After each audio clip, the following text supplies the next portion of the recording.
Ano ang masasabi mo dito dahil si Pangulong Bongbong Marcos namahagi na ng land title sa Mindanao?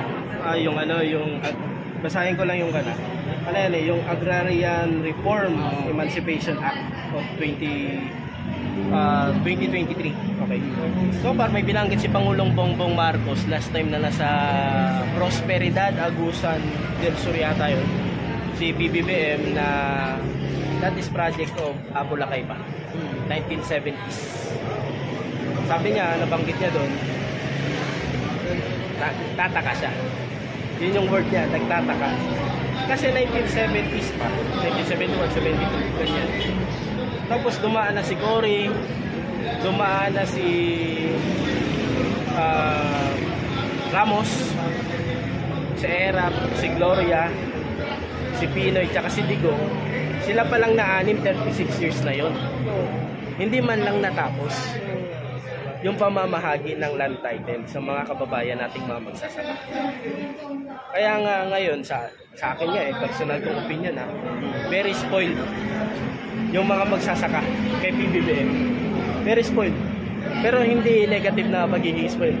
Kumbaga, ang tindi ng pagmamahal na binubuhos ng presidente para sa kanila. Kasi kung titingnan mo sa ilang taon, yung mga presidente natutukan ba sila? Napakita ba yung matinding pagmamahal sa mga magsasaka? Kasi sila yung nagpapakain sa atin di ba? Sila yung nagpapakain sa atin. Ngayon, pasintabi po dun sa nangangarap at panay ang balat sa 20 pesos na bigas. Ganito po yan, mga kababayan. Ano ba yung target ni Pangulong Bongbong Marcos kasi sa mga magsasaka? Yung mga ordinaryong mga manggagawa, sabihin natin construction worker, ang mga waitress, ang mga crew sa mga food chain, or sabihin natin yung mga nasa opisina ng gobyerno tsaka ng mga pribadong opisina, lahat ng yan, ang gusto nila, kahit pa paano kumita. Yung mga magsasaka natin, anong mangyayari sa kanila? Para sa inyo, anong gusto nyo mangyari sa kanila? Papayag ba tayo? Kumbaga parang balik puhunan lang. Minsan lugi pa sila. Yung mga yan may pamilya din yan. Kailangan din nila kumita. Alam nyo ba, ito, binabanatan si Pangulong Bongbong Marcos ng mga, sabi natin, detractors, mga bumaliktad sa kanya, nasaan yung 20 pesos na bigas. Tulad nung tawag nito, dinner date niya with First Lady Sara Neta Marcos. Yung dinner date nila, ako hindi na ako nag-comment doon, sinare ko na lang. Pero tiningnan ko yung comment section doon. Ang message ba naman, nasaan yung 20 pesos na bigas? Lagi namang ganun. Ganun yung komento. Ngayon, napaisip ako, bakit ito yung nasa isipan ng mga tao ito? Kasi si Pangulo ngayon, gusto niya tulungan yung mga magsasaka na kumita sila. Ito, for the record may balita nito sa PTV. Gusto niya hanapin. Yung mga kababayan nating mga magsasaka, particular na sa Mindanao, I think Mama Sapalo yata. Alam nyo ba na yung kita nila, farmer magsasaka, halos doble or triple na.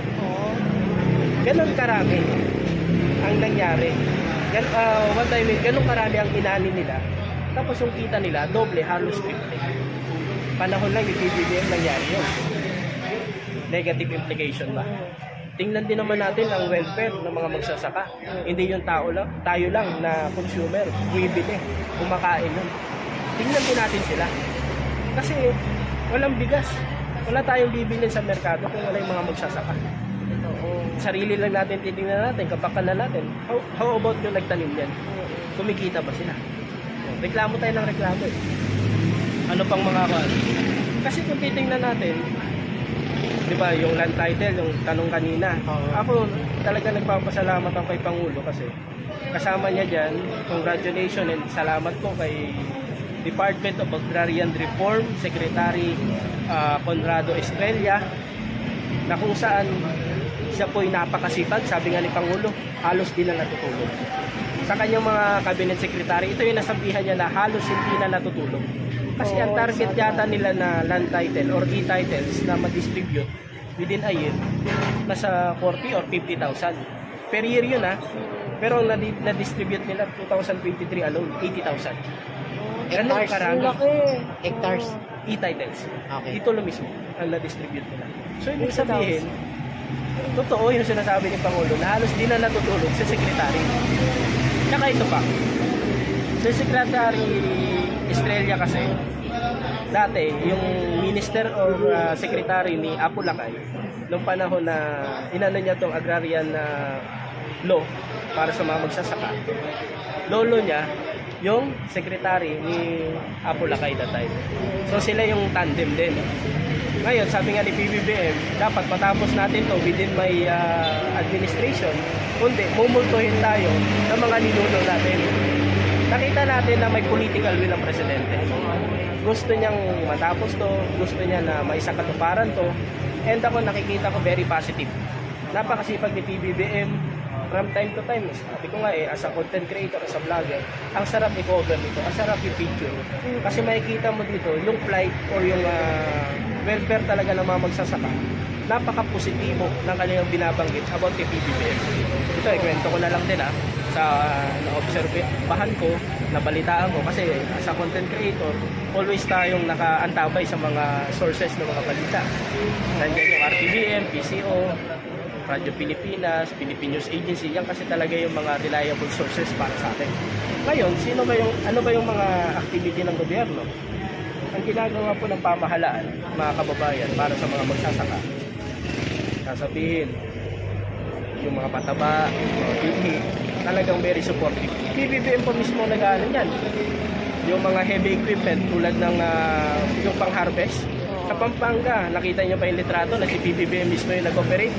Yung pang-harvest, si PBBM mismo nakaupo siya dun. Nakaupo siya dun. Ngayon, tapos under the administration ni Pangulo, yung mga solar irrigation, 2023 pa lang, 600 to 700 million worth of heavy equipment na magagamit para sa preparation for El Nino this year 2022. Nirelease ni Pangulong Bongbong Marcos sa National Irrigation Administration or NIA.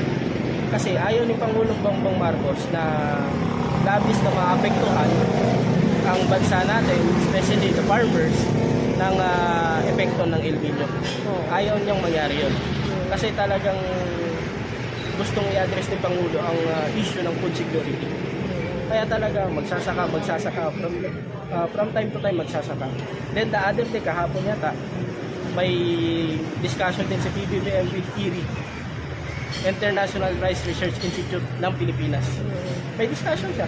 Kasi gusto niya talagang i-address ang kumbaga, napaka-positive ni PBBM pagdating sa food security, pagdating dyan sa mga magsasaka. Kaya sa Agusan, sa Prosperidad, makita nyo isang litrato doon, isang magsasaka. Nung nakita si Pangulo, ang higpit ng yakap. Kasi nakikita nila, nararamdaman nila, hindi plastic ang presidente pagdating sa pakikipagharap sa kanila. Kumbaga, talagang yung presidente, mahal na mahal sila. Yun yung nakikita ko, observation ko in this administration. Sir,